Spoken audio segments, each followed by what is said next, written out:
Merci. Michel-Édouard Leclerc, s'il vous plaît. Alors, Monsieur le Président, d'abord, j'ai envie, de manière presque impertinente, mais gentille aussi, de remercier les députés et tous ceux qui sont dans la salle pour écouter les réponses aux questions posées, parce que même si vous avez judicieusement dit qu'elles trouveront leur place dans une communication audiovisuelle, c'est quand même très, très frustrant de voir la multiplicité des questions et de rebalancer à la louche des réponses qui seront aussi frustrantes que les questions. Donc merci déjà à ceux qui sont là. J'insiste auprès de vos collègues, et si vous pouvez en être le porte-parole, ce dont nous discutons aujourd'hui impacte terriblement et va impacter terriblement non seulement nos entreprises, mais l'économie française, puisqu'il n'y a pas aujourd'hui d'autres moteurs très forts de la croissance. C'est-à-dire une des problématiques de l'économie française. Hein. Donc, et ces sujets, qu'on l'aborde par le petit bout de la lorgnette ou qu'on l'aborde de manière macroéconomique, ils sont centraux. Donc ça mérite un traitement plus approfondi. Et je dis aussi à la jeune génération qui vient d'être élue, quel que soit son mandat, il faut prendre le temps de décortiquer. Et en tout cas, je m'offre, et comme a dit monsieur le patron de la FCD, je suis prêt à passer du temps à venir avec des collaborateurs, décortiquer des comptes, répondre à vos questions. C'est une séance de mise en bouche. Formellement ou informellement, voilà, etc. Non, mais voilà, parce que, en fait, dans vos questions, il y a aussi énormément de clichés, si vous me permettez, qui sont véhiculés. Et qui sont des clichés qui existent depuis tant d'années, quoi. Et donc, si on veut construire sur le futur, c'est ce qu'on se disait, il faut abandonner les clichés pour aller sur la construction, y compris avec l'abnégation de s'autocritiquer et de repartir sur un nouveau modèle. On vous voit vous tacler politiquement, mais les élections sont passées pour nous. Donc maintenant, oui, on s'en fout, nous, parce que notre plan d'investissement, on veut bien vous le partager, vous expliquer notre sort, regarder si ça colle avec vous, avec la vision que vous avez du bien public, de l'intérêt public. C'est ça qui est important. Et puis en même temps, vous avez aussi certainement des préoccupations qui sont connexes aux nôtres ou antithétiques avec les nôtres. Et il faut qu'on en débatte, parce que nous, on ne cherche pas forcément à faire mal. Hein. Je vois M. Chassaigne tout à l'heure qui m'interpellait sur le développement durable, et il n'y a pas que, il n'y a pas que. Mais la distribution française, au-delà des clichés, est le vecteur des nouveaux types de consommation. Nous sommes leaders aujourd'hui sur le bio. C'est Monoprix et Cora qui ont été les premiers à développer le bio en France. L'agriculture française n'y croyait pas. La FNSEA ne voulait pas être proactive sur ces thèmes-là. Et puis aujourd'hui, Leclerc, on est devenu le premier distributeur de produits bio. Il ne faut pas m'interpeller en disant qu'est-ce que vous allez faire sur le bio. Mon problème, c'est qu'il n'y a pas de fournisseurs français. Mon problème, c'est que les fournisseurs français sont atomisés. Ils ne sont pas regroupés en groupements de vente. Le monsieur a posé tout à l'heure la question de l'économie sociale. L'économie sociale ne concerne pas que la vie associative. Dans le commerce, dans la production, il y a un modèle alternatif à la concentration capitalistique dans le développement de l'économie sociale. Justement, ce qu'on avait reproché à la loi Lefebvre, c'était cette confusion entre le secteur coopératif et le secteur de la franchise ou des licences de marque. La durée de l'engagement dans l'économie sociale n'est pas le même que la durée d'engagement de l'utilisation d'une marque par un franchisé. Mais si on veut aujourd'hui développer durablement certaines productions de qualité, voire produire nous-mêmes, il faut travailler sur les modes d'organisation, et c'est une réflexion très forte que celle des politiques structurelles, quel que soit d'ailleurs le mode juridique d'organisation. Je retiens, donc passons du temps, décortiquons, prenons le temps, ne soyons pas simplement dans la fébrilité de l'échange du moment. Et, alors sur les marges brutes, juste pour, comment dire ça sans que ça... les marges brutes, elles sont publiques depuis des années, puisque par définition, les comptes d'exploitation des sociétés, dans leur globalité, elles sont publiées dans les chambres de commerce, mais dans les comptes de Carrefour, dans les comptes des COP d'Atlantique, dans les COP, vous avez toutes ces marges brutes. Hein.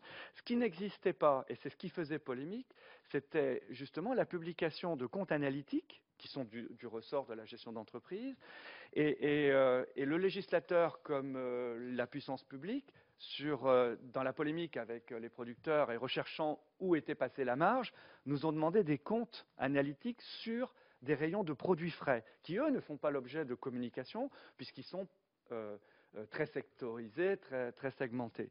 Donc je vous confirme que la publication qu'a fait de ces comptes la FCD, c'est-à-dire des comptes d'exploitation moyens, sont tout à fait dans le marché. Nous, on est très proche d'eux, à 0,03%, etc. Donc c'est très proche. Donc je dis, en tant que confrère, mais néanmoins très durement concurrent, que leurs résultats sont très intéressants et très proches des nôtres.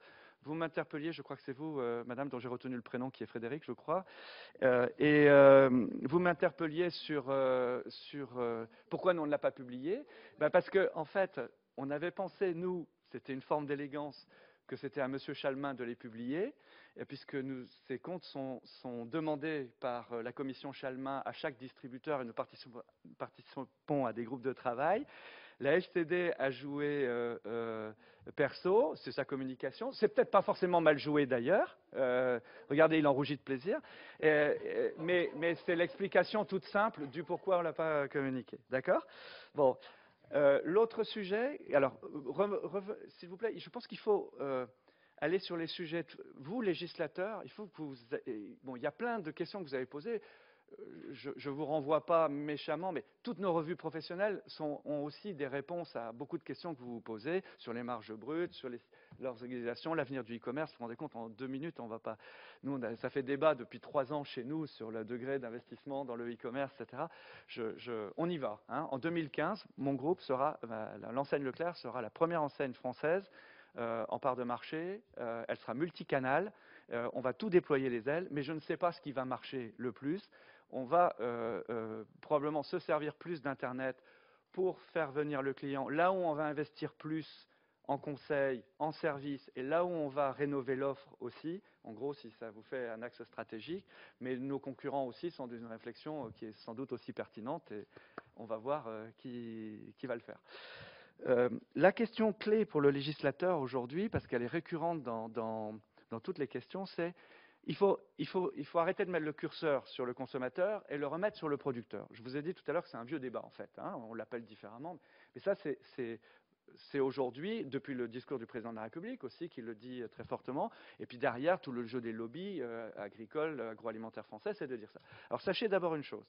Première chose, 80% de l'offre d'un supermarché ou d'un hypermarché moyen français, c'est une offre qui est construite et qui est achetée à une multinationale ou une grande société nationale, qui, elles, sont pratiquement oligopolistiques sur tous les marchés. Hein. On fait 80% de notre chiffre d'affaires avec, 80% de notre chiffre d'affaires avec 20% en nombre de nos fournisseurs, mais c'est pour vous dire que donc avant qu'on me dise qu'il faut lâcher le pied pour négocier avec Coca-Cola, Procter, etc., je ne le ferai pas. Je vous le dis tout de suite.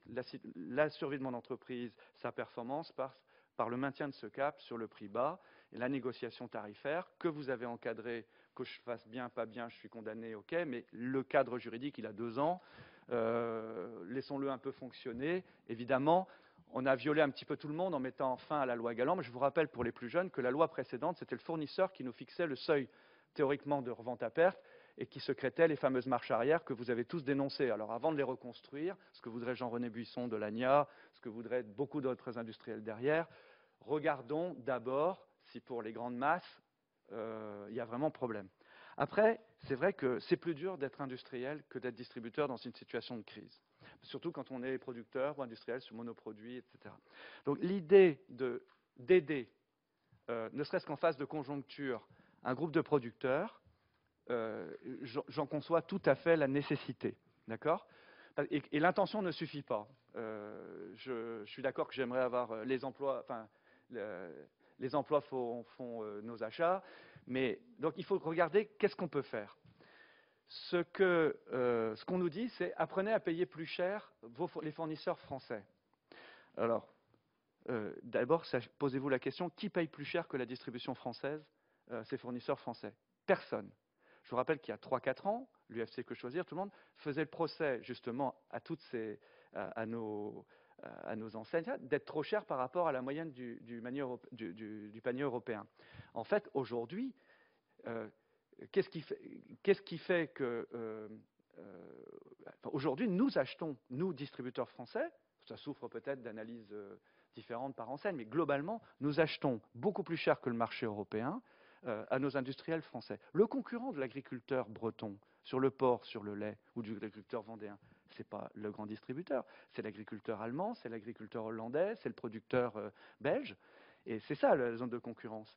Et nous, malgré cette concurrence européenne, vous pouvez regarder en tous enfin, peut-être qu'on ne le dit pas assez, qu'on ne le montre pas assez, ça c'est vrai, nous avons, tous distributeurs confondus, une part de fournisseurs français, de fournisseurs autochtones, qui est bien supérieure aux distributeurs allemands, qui sont nos collègues, on connaît comment ils fonctionnent, qui achètent sur appel d'offres, sur les marchés européens, etc. Christelle l'a dit tout à l'heure, nous, je peux dire sans être sûr de ne pas être poursuivi pour publicité mensongère, 90% de nos marques repères, qui font 40% des marques, des ventes en volume, sont faites par des fournisseurs français. Toutes nos marques, nos régions du talent sont faites par des PME françaises. Et aujourd'hui, dans les alliances locales, on fait travailler 7000 PME. Je vais vous dire, ne le dites pas publiquement, parce que ce serait à contre-courant de la communication qu'on veut faire, mais ce n'est pas le prix qui est devant la sélection pour vendre un fromage de chèvre d'ici. Bon. Donc, il y a une volonté. On ne le fait peut-être pas bien, mais voilà le cas. Alors maintenant, est-ce qu'on veut payer plus cher et est-ce qu'on peut payer plus cher encore? Parce que je suis d'accord, ça ne rémunère pas assez le producteur. Je suis d'accord. Alors, qui doit le faire? La législation aujourd'hui me refuse l'entente avec le fournisseur. La législation aujourd'hui refuse que je m'entende avec Carrefour au Système U pour payer plus cher. Donc, je ne vais pas payer plus cher, moi, tout seul, naïvement, au risque d'être plus cher après à la vente. On est bien d'accord. Donc, si les pouvoirs publics, si vous, députés, vous voulez, parce que je crois au primat du politique, si vous voulez que la production française soit protégée, soit mieux rémunérée momentanément ou durablement, à vous de dire le cadre législatif dans lequel vous voulez qu'on l'exerce, mais pour le moment, vous nous l'interdisez. Et ce qui est terrible pour nos distributeurs, c'est de se faire convoquer les jours pairs à la préfecture, au ministère de l'Agriculture, voire à l'Élysée, pour signer des accords sur les fruits et légumes, sur la viande, sur le lait, et puis les jours impairs, de voir l'autorité de la concurrence ou à Bercy nous dire « vous ne devez pas laisser passer l'inflation, jouez votre rôle, sinon on vous envoie l'autorité de la concurrence », qui d'ailleurs se saisit sur le marché du lait, sur le marché du poulet depuis 10 jours, etc. Donc, et là, on est d'accord même avec le président de la FNSEA pour dire que c'est à la puissance publique aussi de déterminer la règle du jeu. Mais ne nous envoyez pas faire des ententes qu'après, vous allez donc payer plus cher un fournisseur, même dans un contrat, par rapport au marché, c'est forcément au détriment du consommateur. Alors enfin, dernier point, si on paye plus cher, il faut aussi que les puissances publiques, législateurs ou exécutifs, assument les conséquences. Parce que payer plus cher l'agriculture française, c'est faire un boulevard à l'agriculture hollandaise, à l'agriculture allemande et autres. Donc comment alors que vous avez libéré les frontières, il ne suffit pas de payer plus cher, il faut encore que ça se vende. Alors comment réguler le flux d'import qui va en résulter, hein? Donc ça, c'est moi qui vous interpelle. Et ne demandez pas aux distributeurs de répondre à votre place, s'il vous plaît. C'est vraiment un problème public. Voilà. Et vous savez, la mondialisation, l'européanisation, ça fonctionne comme une autoroute. Ça libère de l'espace. Donc si vous êtes, vous, avec vos camions, prêts à utiliser le jour de l'inauguration de l'autoroute pour aller chez le voisin, c'est génial. Par contre, les Français, ils se sont fait avoir par Uderzo et Goscinny. Ils ont cru que Astérix avait vraiment résisté à l'invasion des Romains. Et je veux dire, c'est ça qui nous a plantés. Parce qu'on a cru, parce qu'on était les meilleurs, qu'on avait les plus beaux avions du monde, disait Serge Dassault, hein, qu'on allait utiliser l'OMC, la libéralisation, pour aller caser nos produits industriels. Ben, c'est les autres qui sont venus. D'accord ? On peut utiliser la distribution comme bouc émissaire, on peut fustiger les importations, etc. Mais c'est le système dont on n'a pas profité. Et ben demain, madame, pour Internet, ce sera pareil avec le e-commerce. Si on le regarde comme le boa fasciné et on dit il faut légiférer, il faut ça, ça va passer quand même, je vous le dis tout de suite. Et par contre, il faut prendre ça comme une opportunité. Et dans nos groupes, malgré le premier choc, malgré l'arrivée d'Amazon.com, malgré la force de Google qui contredit nos publicités, malgré les réseaux sociaux qui sont manipulés, etc., on se dit oui, c'est une contrainte énorme à gérer, mais c'est aussi une formidable opportunité, et pour le coup, à moindre coût, pour une PME qui veut aller caser sa marque à l'export, etc. J'arrête, parce que ce sont des sujets passionnants, ce sont des sujets qu'on peut aborder en conflictuel, mais comme le disait mon voisin tout à l'heure, il faut qu'on apprenne à construire sur une vision qui est encore très floue, mais où c'est l'intérêt sans faire référence au patriotisme. C'est comme l'intérêt de nous tous qu'on reste pas en chien de faïence à partir des éléments du passé. On est tellement dans une rupture par rapport à la ligne de ce qui nous a fait roi qu'il faut se jeter dans le vide. Là, maintenant, élections passées compris, il faut qu'on essaie de travailler une vision non seulement de la relation industrie-commerce, mais de ce que l'économie française va avoir à dire au marché émergent, et pas simplement à nous, d'ailleurs, au marché français. Pardon. Juste, les Leclerc, nous, on n'est pas demandeurs, contrairement à la FCD, qu'on remette le feu sur l'ouverture dominicale. Hein. Nos salariés sont majoritairement contre. Même les patrons chez nous sont prêts à se reposer le dimanche. Ce n'est peut-être pas vrai individuellement dans telle ou telle situation, et je ne dis pas qu'il n'y a pas... c'est pas idiot de laisser passer les quarts de touristes sans ouvrir le magasin. Je vous ferai remarquer que c'est pareil, nos musées en province, ils ferment à 17h, alors que et ils ferment souvent entre midi et 2, alors que les touristes sont là. Bon, c'est un problème général de rapport au travail, mais nous ne sommes pas dans la situation de crise dans laquelle on va rentrer, nous ne sommes pas demandeurs de mettre le feu dans la relation, avec la relation salariale, en faisant de ce sujet un sujet prioritaire. Je le dis sans... Voilà. Bon. Après, il y a plein de choses qui ont été dites. Hein, et les pharmacies, Leclerc vend des médicaments en Italie. Les députés italiens ne sont pas... Avec des pharmaciens, bien sûr, oui. Et il est fort, Cressen, mais c'est nous qui mettons le sujet sur le tapis et nous garantissons que c'est avec des pharmaciens. Alors, que ce soit chez Leclerc, d'ailleurs, ou Carrefour, demain, de toute façon, si c'est pas... À partir du moment où l'État où les organes collectifs vont dérembourser de plus en plus ou moins rembourser le médicament, la question du prix va se poser. Donc on peut faire semblant, on peut rentrer dans les querelles corporatistes.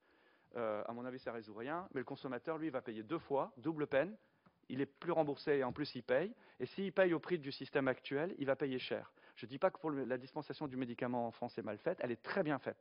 Oui aux pharmaciens, oui à la dispensation du médicament, mais ne nous abritons pas non plus derrière ce système pour ne pas l'améliorer. En Italie, c'est l'éphémère gouvernement Prodi qui avait libéralisé ces médicaments. Les centres Leclerc vendent du médicament avec des pharmaciens. Les pharmaciens, je n'ai pas le droit de dire les pharmaciens, vous savez, hein, des diplômés de pharmacie vendent du médicament dans les centres Leclerc. D'ailleurs, il y en a aussi, je pense, en Espagne, chez Carrefour et chez Corto Inglés. Et il y en a en Angleterre, dans les réseaux succursalistes, où les pharmaciens sont salariés. S'il faut pour cela créer, alors des pharmaciens, une section de pharmaciens salariés de la distribution, faisons-le, travaillons sur le code de déontologie, travaillons sur les contrôles, mais de toute façon, au niveau européen, ils vont nous l'imposer. Hein, voilà. Bon, merci pour tous ceux qui sont restés. Hein, puis, Alors, non, merci.